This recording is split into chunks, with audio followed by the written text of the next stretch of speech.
Hey everybody, and welcome back to another Adobe Live here on Behance.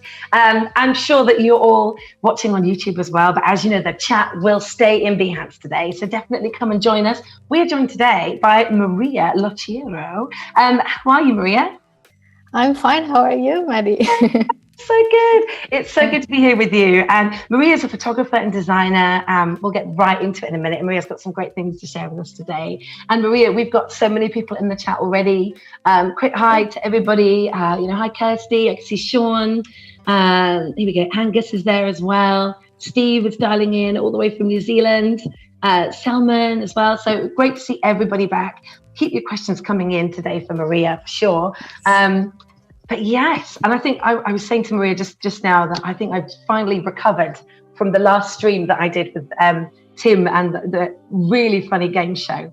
So it's so good to be back here with you, Maria. How's it going today? Yeah, it's great, and thank you for inviting me. I'm very happy to do this. Yeah, you're in Berlin, right? Yeah, I'm in Berlin. It's currently not very sunny, but yeah, still okay. It's not summer anymore here, but yeah. No, well, yeah, I think the weather has turned in the UK, and I'm sure everyone can let us know in the chat. But it's rainy, overcast. So I think we're getting into autumn here now, which is a gorgeous time of year. So yeah, no, definitely. And it's so good to see some of your work today, because I've had a little sneak peek at some of the photography that you have. Really great work. So it'd be really great to tell people who are joining us on the chat today a little bit about you, where you're from, and what is it that you do. Yeah, so I'm Maria Louceiro, and I'm a Portuguese photographer and designer. I'm currently living in Berlin, in Germany, and so I think I started more as a music photographer but this year has been tough, as you might know. So it's great also to work on maybe more artistic projects that not only music. I'm still shooting musicians though. Here's Tuva, and I'm trying to do some more artistic photography, kind of. Yeah. Kind of not product, but like something in between. And I'm also doing a bit of graphic design, but yeah, mostly photography. And yeah, that's it. I guess it's my summary. Yeah, that's cool. And what was it that got you into music photography in particular? Well, so I was living in Porto then. 2010, so like 10 years ago, and there was a boom of concerts in Porto, like small concerts. I don't know why. I still don't know why. Something happened there, and then all of a sudden all these independent artists started going there. So it was like cheap concerts. I was still studying, so I would just appear there, started taking pictures, and I had this a bit of this notion of, because I saw so many great documental photography about music and on concerts, but I was thinking, what about I do like something more artsy, so something more like painterly, using as a canvas the live shows. So I started getting really excited about that, going to all shows every week, and then eventually I just started meeting promoters and artists, going to backstage, and then suddenly I started getting bigger clients. So it's like a natural progression, I guess. And then I started traveling thanks to music photography. It was really cool. And eventually I just moved here because it's a more central, place to be, so I can easily just move around. But I do miss Portugal a little bit and the sea. Yeah, of course. Berlin's a really great city, isn't it? It's very central. There's so much going on. And, I think networking, right, is the key to this kind of industry, especially in the music industry, to get Absolutely. backstage. Absolutely. For me, it was hard because I was really introverted and shy. So it was the biggest challenge, was not taking the pictures, but doing the networking side of it that you mentioned. But eventually, once you want something, you just work Yeah. for it. So yeah, you'll get there anyways. Yeah, that's true. And what tips can you give people for networking? Because as you say, it doesn't come naturally to a lot of us. And so to get out there and push, to sell yourself to get in, right? What tips would you give? Well, I think for me, it was mostly consistency. I was always at every show I could possibly be. So I think, I also, because Porto is a smaller city, I kind of use that in my advantage, because then people know me by face because I'm always at the concerts. So eventually something naturally starts. But even in a bigger city, for example, like Berlin, I think nowadays we have so many networking opportunities. Everyone is just there to network, but everyone is also very shy and introverted. So everyone is on the same, on the same level. Yeah. So it's more comfortable maybe in a way. Yeah. Also, to be honest, emailing for me works great because it's not face-to-face. Yeah. So, but I think mostly it's like being there consistently at the places that you mentioned. And then the faces start repeating themselves, and it just comes naturally, I think, at some point. Yeah, no, that is good tips. I think that consistency there matters because you're a familiar face, right? Yeah. At some point, even if it's a big city, you'll find people that are doing the same as you, and then you'll meet them, you'll talk, something will happen. That's what's great. It's more natural. Yeah. Yeah. And what got you into it? Like, what kind of, did you see some other photography that you thought, what's that? That's so inspiring. I want to do that. Was there an artist that inspired you? So many, so many. I think in terms of music photography, there's so many photographers. I would have to make a list. I started basically from a fresh point because I didn't research that much at the beginning. I was just like trying to do something by myself and not really doing anything. Anything professional out of it? Just like something I wanted to do. But at some point, I started researching photographers, and Tanya Tilson, she's Norwegian. She was like my top music photographer, and I have so many friends also that I made by going to the concerts and festivals, like Matt, Kim. There's so many. Can I just send a list maybe after? Pune Ghana, and yeah, there's definitely in terms of music photography. Then as an artistic maybe type of photography, Yamamoto Masao is a Japanese photographer, and he was like my first big influence, I think, because he's very minimal and very poetic in his pictures. So I think I have many names. I wish I could say them all, but yeah. No, it's good, isn't it? Because you've got a good base. You're knowing what you want to follow. The look and feel that you want. I think once you've done that networking, so you've got inspired, you've got your network together, then you need this kind of good portfolio. And I know that you've got great portfolios across Instagram, across Behance. And so it'd be really great to see some of your work today, especially what you have on Instagram. So it looks okay. Yeah. Because I started showing Instagram, and then it kind of disappeared. We're still here. Yeah, I'm screen sharing. So I think here, lately, as you might know, there's not so many live photography because there's not so many live shows. There's definitely some musicians. For example, we have here JPEG Mafia. This was for Pitchfork. It was Pitchfork Paris. No, Chicago, sorry, not Paris. And it was really great to photograph. It's really relaxed. This was in Paris, Corantima. I don't know if I'm pronouncing it right. Wow. It's like a painting. This is actually, was it analog? I think it is. Because sometimes I don't even realize if it's after a few months, I'm like, it was this analog or. Well, I think it is. Yeah, I'm gonna ask. Wow. Then, maybe some. Okay, there are some live shows, photography also in Paris. Wow. Chromatics. they are divided. So I guess you have to be on your phone to see it better. But and there are links in the chat, everybody. I can see Sean shared your Behance link. And Kirsty says, I've been on Maria's Behance and it's amazing. And she's done a hashtag as well. Maria photography is amazing. Love it.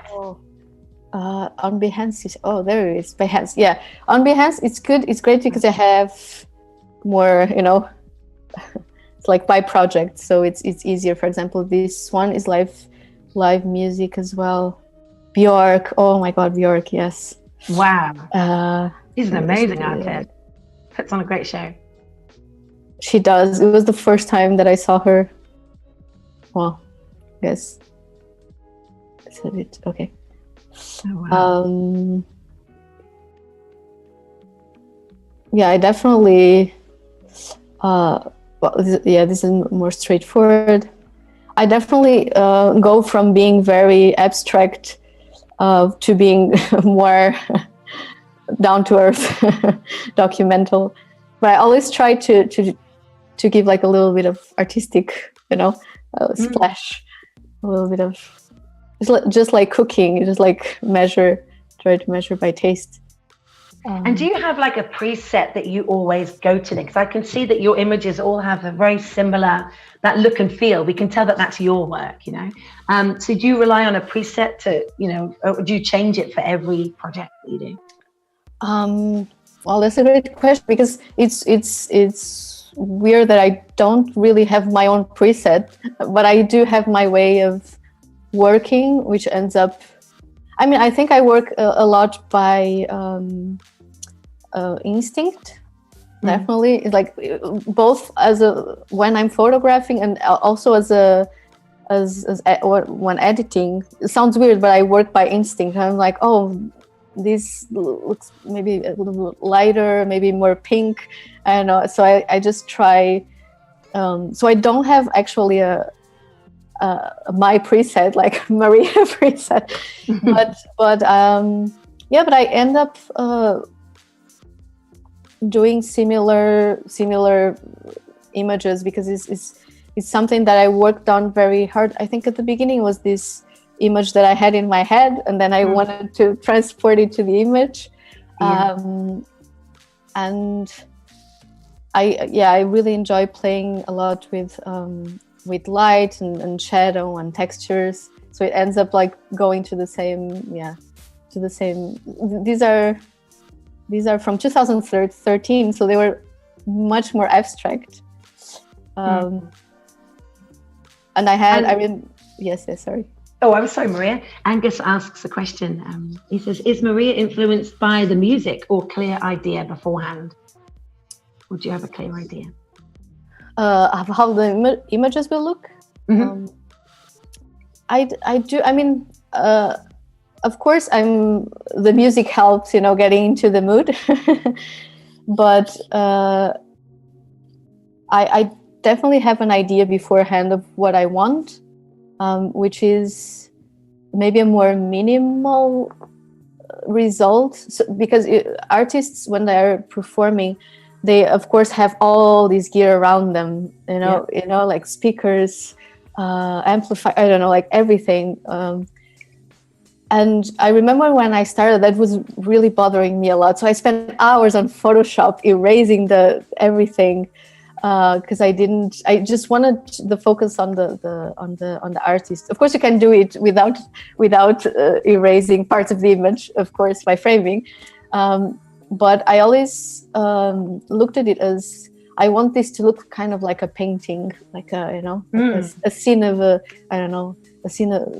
scenery of something, and it doesn't even have to look like I like the idea of not looking like a concert photo, which I know it defeats the purpose of taking photos at concerts. But yeah, so I had this painterly idea, like minimal idea in my head before the concerts. Yeah. And that's why you're hired, right? Because otherwise, I think any photographer can go in and photograph the band, right? But your images have this look and, this almost like dreamy kind of look and feel, I love it. Richard asks, how much interaction do you have with the artists beforehand? Well, I mean, well, of course, it depends. If I'm doing portraits, I mean, if I'm at a festival, to be honest, I have like 5 minutes with them, maybe sometimes more, because they are always busy. They have like press commitments to do. So I say maybe 5 to 10 minutes shooting them, maybe 5 minutes talking to them. So I'm really used to fast photography, doing it really like, okay, let's try to like get the person comfortable in 5 minutes, and then taking the portrait. Sometimes if I'm backstage, I also get to meet or talk with a bit of for a bit with the artists before live shows, which usually kind of helps when you're shooting the live shows, because you see them talking, so you kind of know how they move a little bit. They're kind of like predicting already what they're doing, which is interesting. But if it's like a big festival, for sure, I'm just there on the pit. I shoot for 3 songs and then I just go. So it depends on what you're doing. Yeah, of course. Yeah. And it's hard, isn't it? Because I guess on stage you might get some, headbangers and dancing and all that motion, right? So, yeah. And so we talked about a little bit about presets a moment ago, and you said you don't have a go-to preset. What would be your process then? Like, how would you begin to look at an image and know what you want to do with it, that instinct that you have? Yeah, I can actually show already, maybe. Oh yeah, go for it. On Lightroom Classic now. I don't have I didn't select any music photographies, but so I usually, let's see here. Okay, so I usually definitely immediately go to color. It's my first, and white balance and color. These are my first items to I don't know how you say, to manipulate a little bit. So for example, in this one, I can show you the original one like this. So it's kind of, I mean, it's cool, but it's underexposed. It's maybe a bit too dark. So like on a show, for sure, there's more light, but there's also motion. So you immediately go to light and texture maybe. So for example here, I'm sorry that I'm not showing you a live show. No, don't worry, this is great to see. But for example, I play a lot with texture, because when you use dehaze, as you can see, you immediately change the color just by moving here. So I actually also use this on live shows, because I really like to make it a bit dreamy. So there's always some dehaze action, but then of course you also want it quite sharp, so you mess a bit with texture here. So and the light that you've got in the top left, Sean's asking exactly what I'm thinking, which is there a light flare? Oh, like, how do you... There's only natural light in here, as weird as it sounds. So I have like these little, it's a cube. I don't know how you call it. So it's a cube and it has different colors on each side.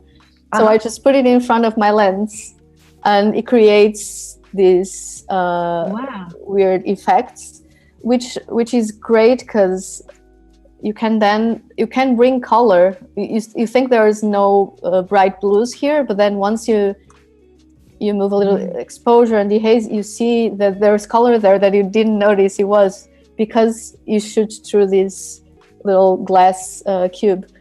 My photographer colleagues and friends, they say you buy a 2,000 euro lens, and then you put cheap things in front of it to make. They all say that. I was like, yeah, right. We all do. But it works. Yeah, but it works. But so good. Yeah, it's good, because then it gives maybe even a more. It's, first of all, it's kind of unexpected, because you never know, like you're always surprised by what happens, and yeah, and it's also fun because, for example, I get a lot of essays or commissions where I need to deliver photos in hours, in a matter of hours, so I can't really shoot analog. So there's no, there's no maybe surprise. But when I shoot with these little tricks in front of the lens, there are always something unexpected happening. And then when you look at the photos, like, oh wow, this is actually quite cool. So it's a way, yeah. Where did you come across that? I mean, I've never heard of this before. Okay. I think he was a photographer that I met. I think it was Tanya, actually. She showed me. I was helping her with a commission, and then she took this mirror and put it in front of the lens. And I was like, "What are you doing?" I was like, "Oh, this kind of gives like a nice reflection."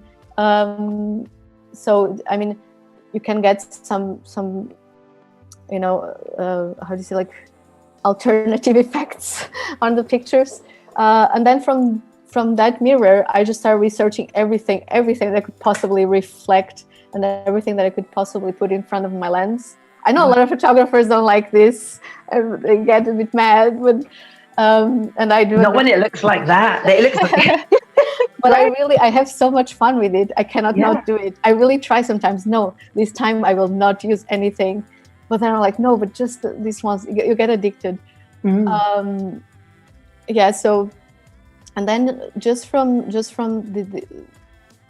these small tricks or gimmicks, as you could say, you can just have so many variations of color, and maybe not this, but I wanted to show an example here.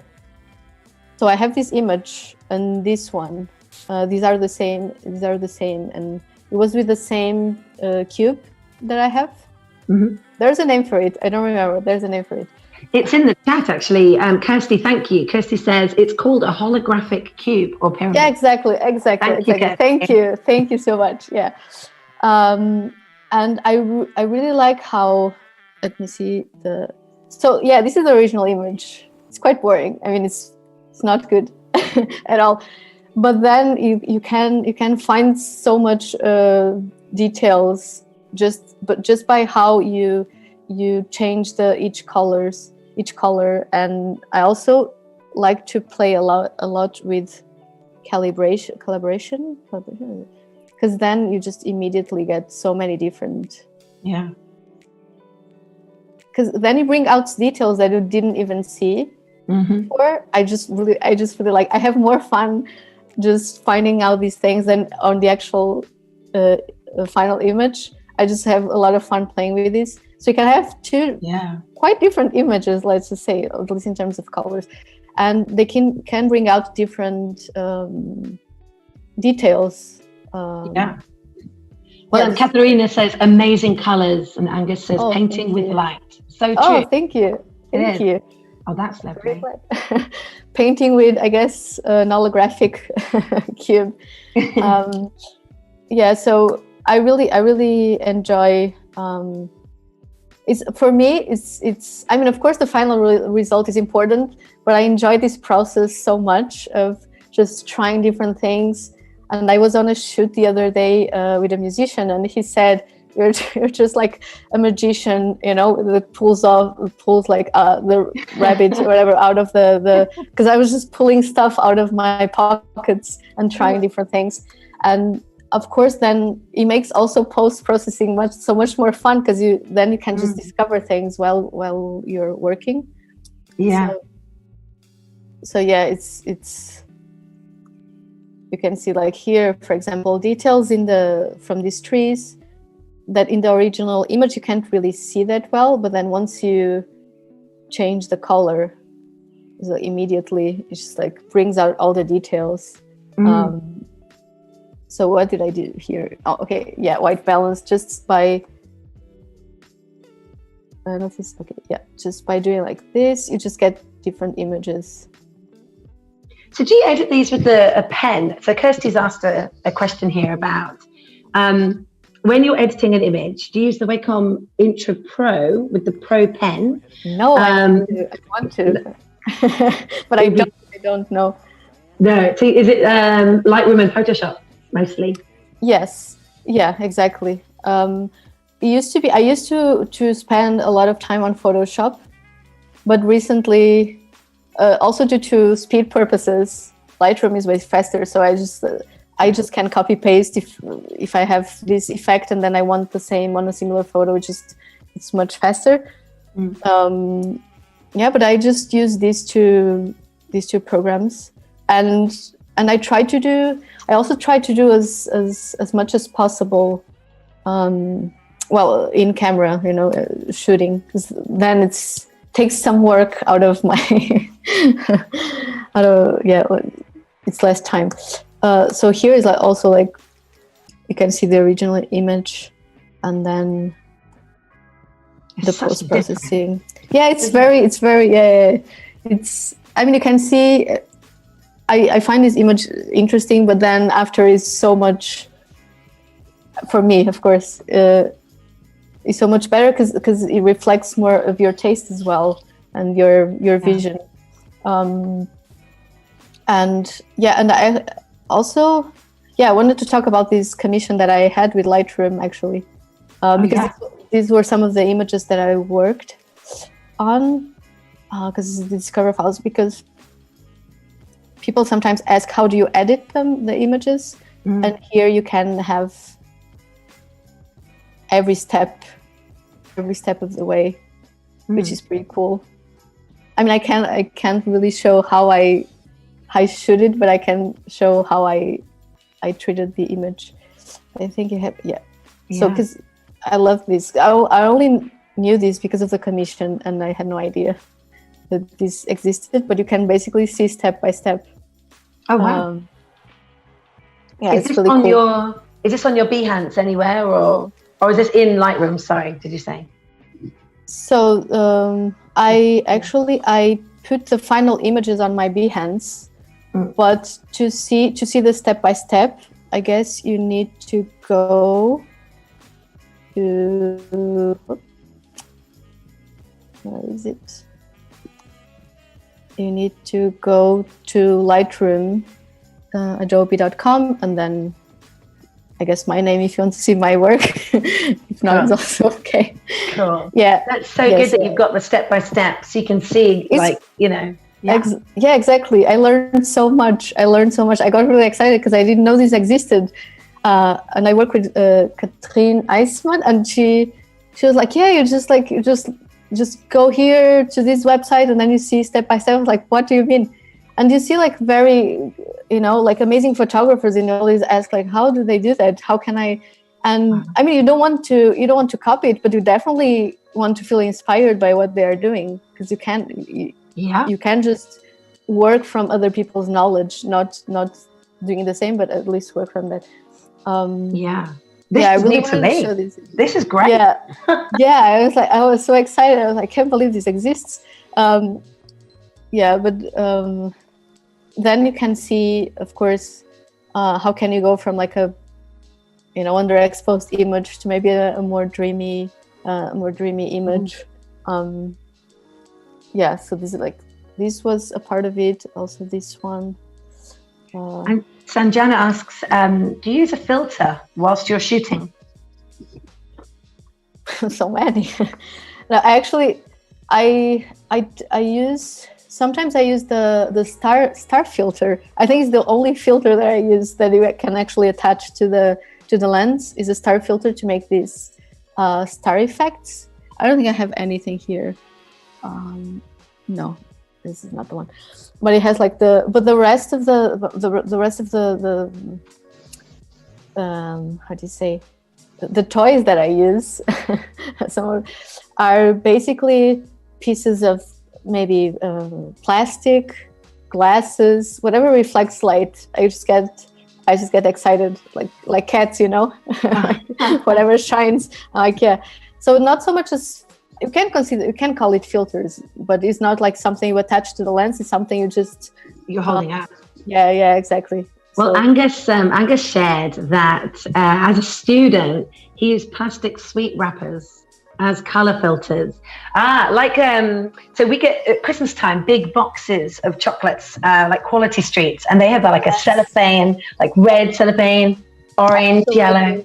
absolutely Nice. everything, yeah, like everything, like you just need like less than $2. You can have a good filter in front of your lens. Yeah, everything. Even sometimes I remember I broke something like a glass. I was like, oh, actually, this could be useful. So I just started, it distorts a bit of the light. Yeah. And always creates interesting effects. I really like that part of photography, that you can use it, as a medium. Maybe.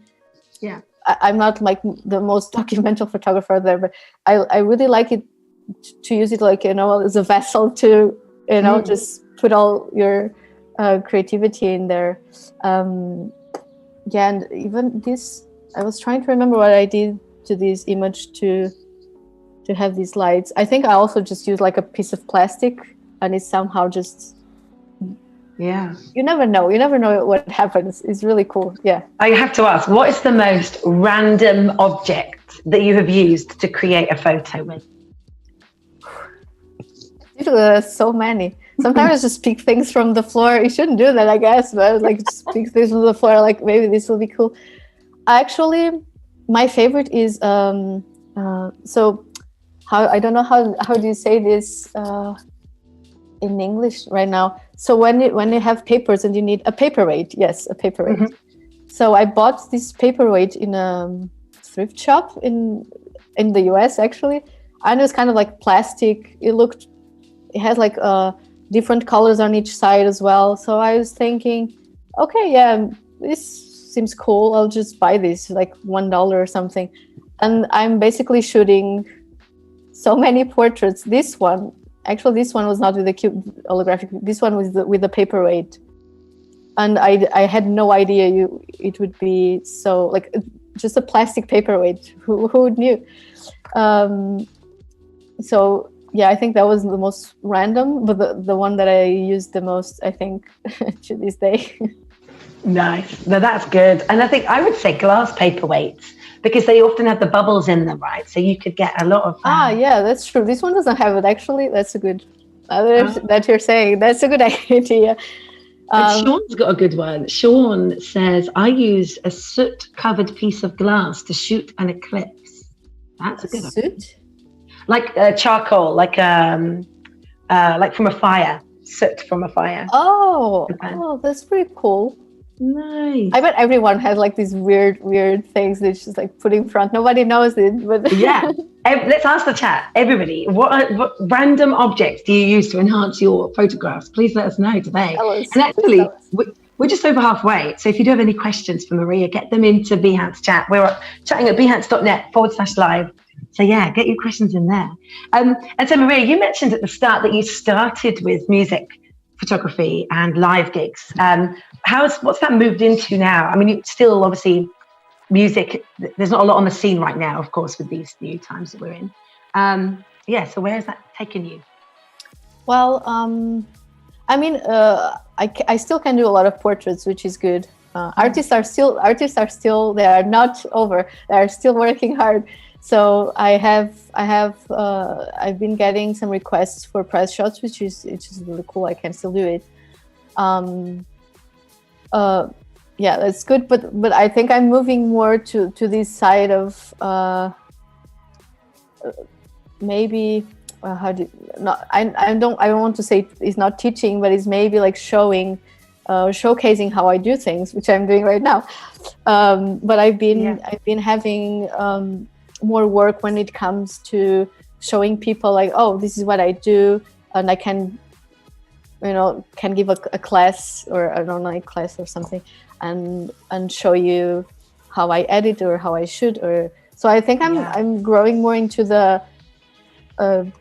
showing like what I do and how you can use these maybe even normal things to Love it. to channel your creativity.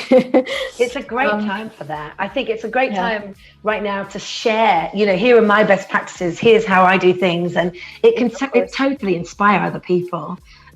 We are getting some random objects coming through the chat right now. Really? What do we have?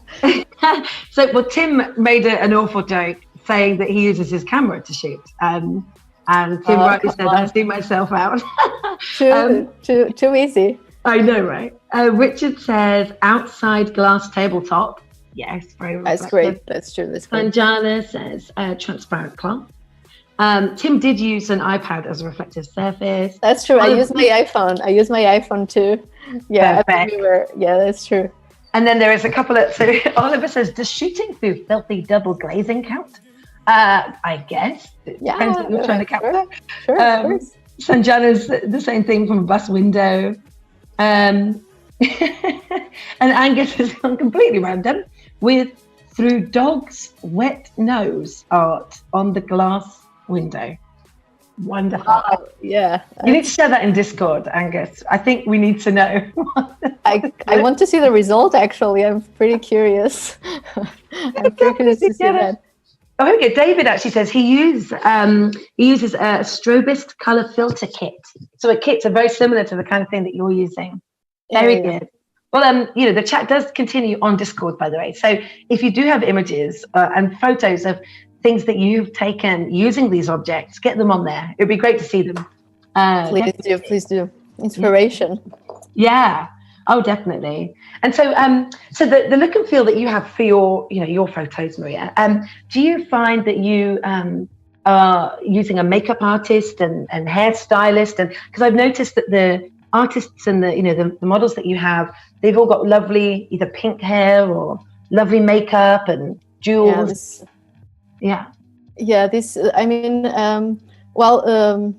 This lovely lady is actually a musician, but we worked with a makeup artist, and we actually discussed before how we wanted it to look.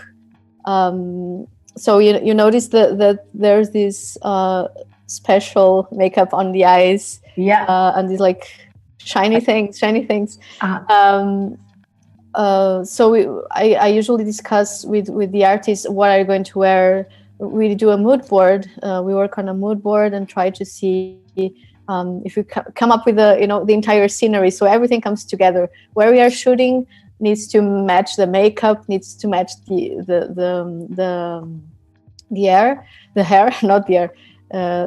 hairstyle.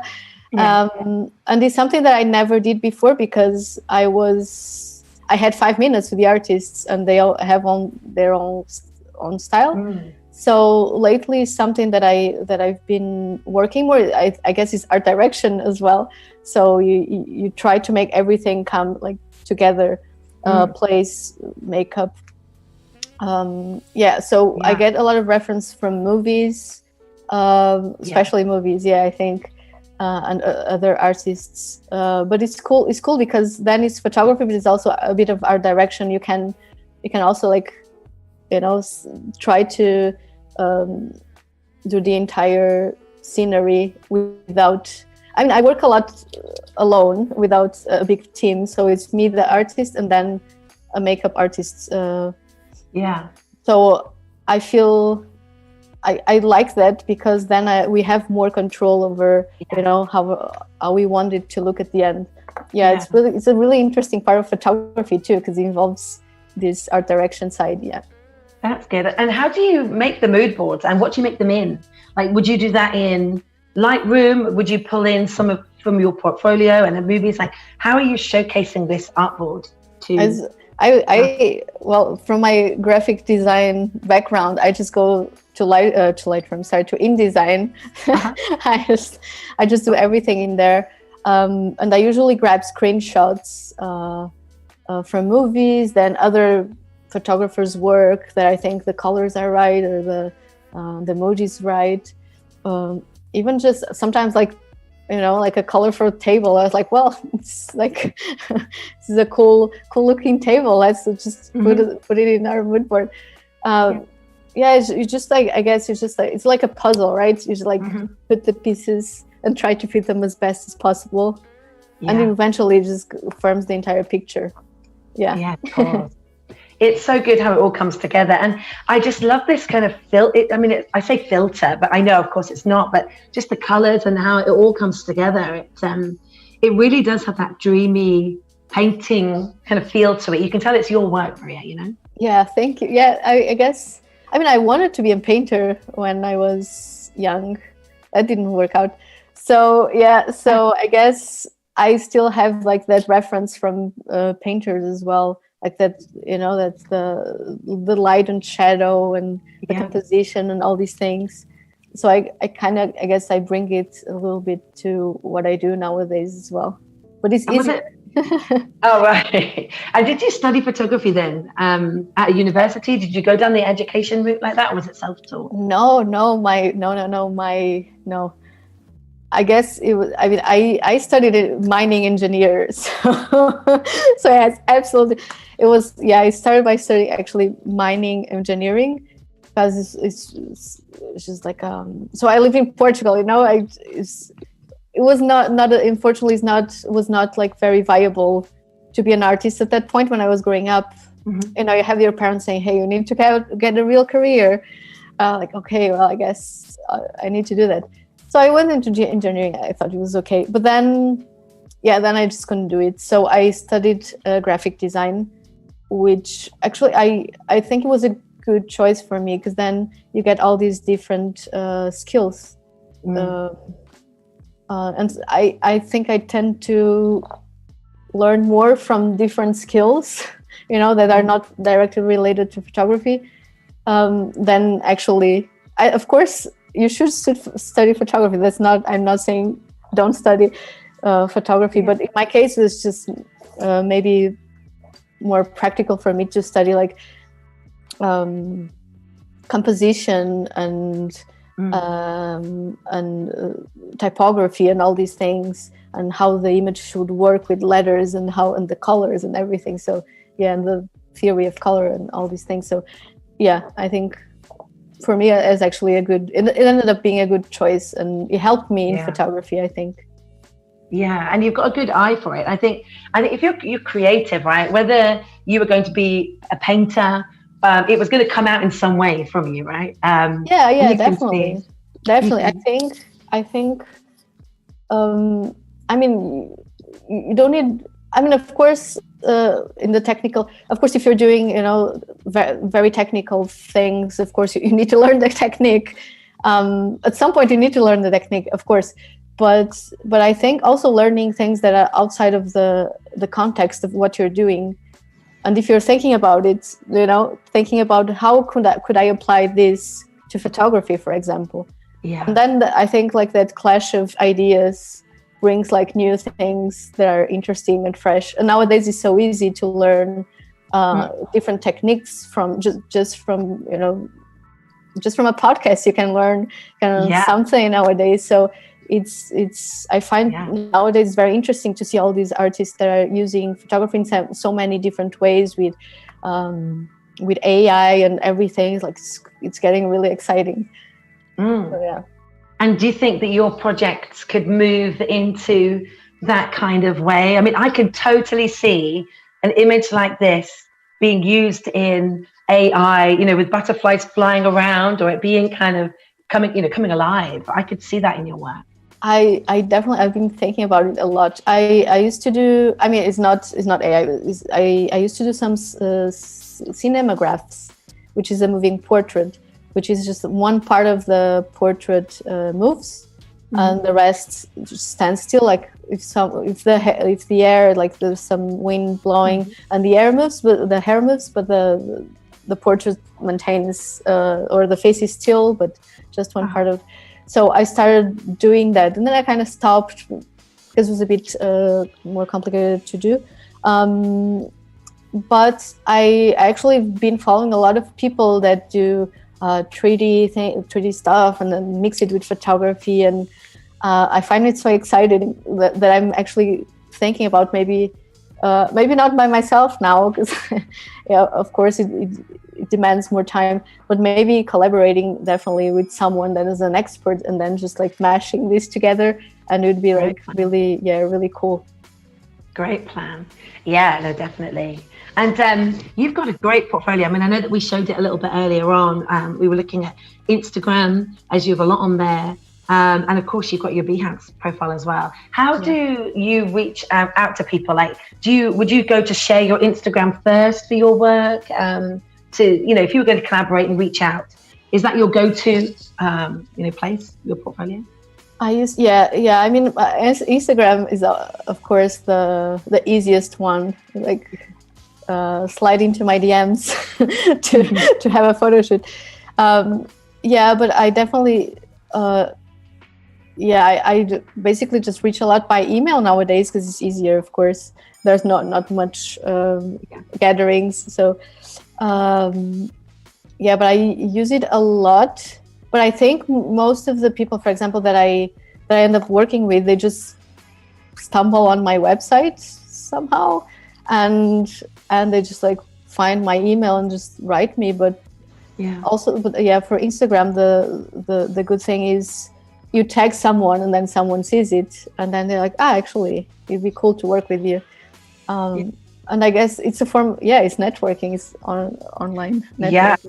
Well, you were saying earlier about networking and about how in Berlin there are people like you, almost a bit introvert, so you're all very similar. Yeah, exactly. Yeah. And there is a question from Richard. He says, which of the countries that you've worked in was the most fun and successful? The countries? Yeah. So let's say Berlin. You were in Portugal previously. What was the most fun place to live? Oh, that's hard. I mean, I have to say here is fun because in Berlin is very fun because it's very challenging. And I was like, I don't speak German. I don't yet. So definitely there's always some fun in challenges, right? So and in Berlin, the thing is I think in Portugal you have, peace and quiet and have the ocean. It's very relaxing. And then if I could like split myself into the two countries, into the two cities, actually, I think it would be perfect. And then you come to Berlin and everything is like very fast. What I love about Berlin is definitely the cultural side of having renowned artists next to underground artists, people that are very talented, but they just started, and then you have them together, just in the same gallery. And I think that's so exciting to see, like a famous portrait of a famous photographer, and then a photographer that started recently but is very talented, and everyone is in the same, it's like an inclusive space, I guess. So I think Berlin is definitely fun, very fun place to be, and Porto is it's like Zen. It's very Zen, I think. Very good. It's good to have the mix though, so that you can always go back there for your Zen, right? And then exactly. If I could be like split into two, I would just like half of me there, half of me here. It would be perfect. Yeah. And do you know, Kirsty, this is such a good question. Do you do double exposures, Maria? Oh, that's all I do. Yes, of course. Yes. I mean, nowadays I just use these mirrors, of course, to make a double exposure in a way. I would also do it on camera. If it was an analog camera, I'm trying to find here maybe some examples. I used to do so many of these. It's incredible. How are they not appearing here? Let me see if I find something. Because nowadays it's definitely more about in-camera double exposure. This one from, I guess, Digitalism. This was with the mirror. This one was. Cool. I didn't put anything because I used to do it in Photoshop when I started. But now I just do it with reflecting. So for example, this one could be Photoshop double exposure, but it's not. It's just like a mirror again. But I used to do just like slap one picture on top of the other. I'm like, this is great. This one, this is one of the old ones. This one's in Photoshop. I just thought it was fun to take. Oh wow! To take my silhouette and then just put it on top. I used to experiment a lot, just finding like random pictures and putting them together. It's like it's cool. It's fun. I'm just trying to have fun here. Yeah, and I think from the light effect that you do, it actually looks like it's a double exposure in some cases, but it's that. Yeah, exactly. But lately is basically mirrors. But I used to do a lot more, either with an analog camera or just by trying to take two pictures together and just on. So I would do it on post processing. I used to have a lot. Now I don't do it. Now I'm more focused, I guess, on on the reflections. No, this is not. Looks so good. But yeah, I love that prism look. You know, I'm looking now and I'm thinking, I would love to have had my wedding photos like that. You know, like that kind of artistic, dreamy, colorful kind of look and feel. That would be amazing. Yeah, exactly. Because then it's also, you know, it's nowadays we see so many pictures every day that we're trying also to find something more special, more particular. So I think these kind of tricks, they can enable us to do something, you know, be creative in the moment that you're shooting, and and maybe creating an image that is not so I don't want to say the cliche, but you know, the usual image. So it gives it a little bit of, you know, it's unexpected. So I think it's interesting as well.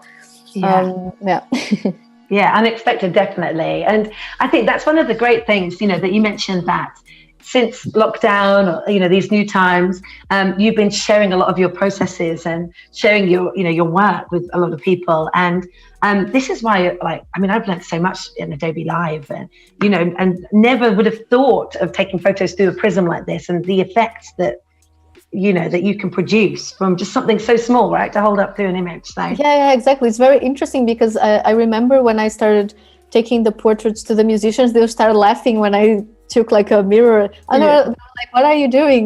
I was like, "Oh, don't people do this?"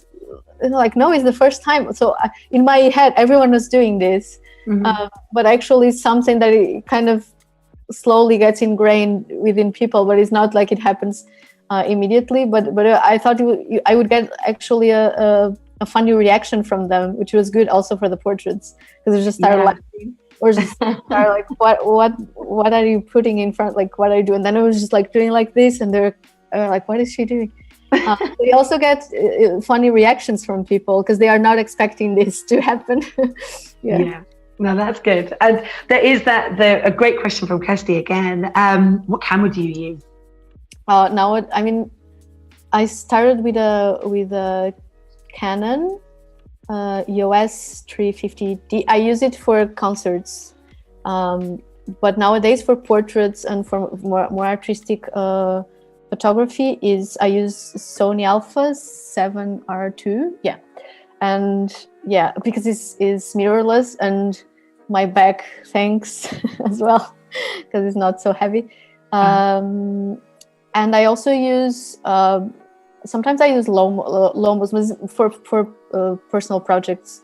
These Lomo cameras, Olga, some analog medium format cameras, but usually for commissions I need to be fast, so I need to use the Sony, which is great. It's good to have a variety for different projects, different things. I have a lot of them. A good bit of kit, definitely. And I always want to know this question: what art do you have on your walls? So any of your images, or a favorite image that you've got made? In my walls, you mean? So that's when people come to my house, they're like, they mention, it's weird you don't have photos on your walls. I usually have illustrations because I love illustrations.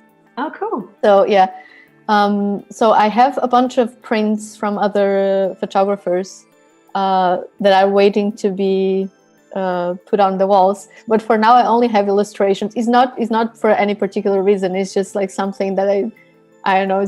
I just getting round to it. Yeah, exactly. Yeah, it's weird, but it is what it is, I guess. No, yeah, you're not alone there. Actually, I remember I spoke to James. It was James Popsis a few weeks back, and he was the same. He was like, "Oh, I've got some images, but I need to get them, on the wall." So, yeah, no, you're not alone there at all.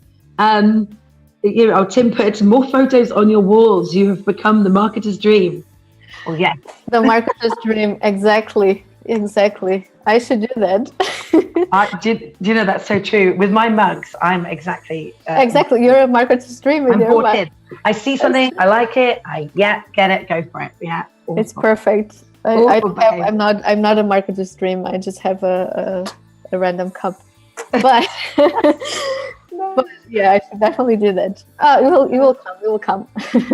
Do you know the time has flown by today? It is now 5:01, and so we've been in nearly an hour, and honestly, it feels like 10 minutes. What's next for you, Maria? Then what other things have you got coming up?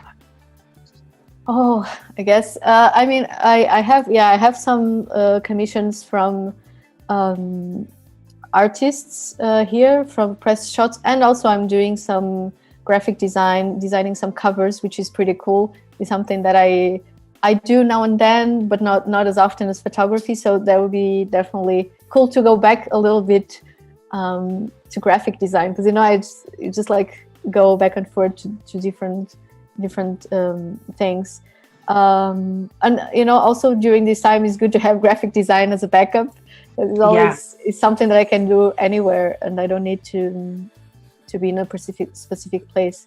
So yeah, I think that's it. And also I think I'm putting more effort into showing my processes and telling a bit more about how I work and what works for me. So it might work for someone else too.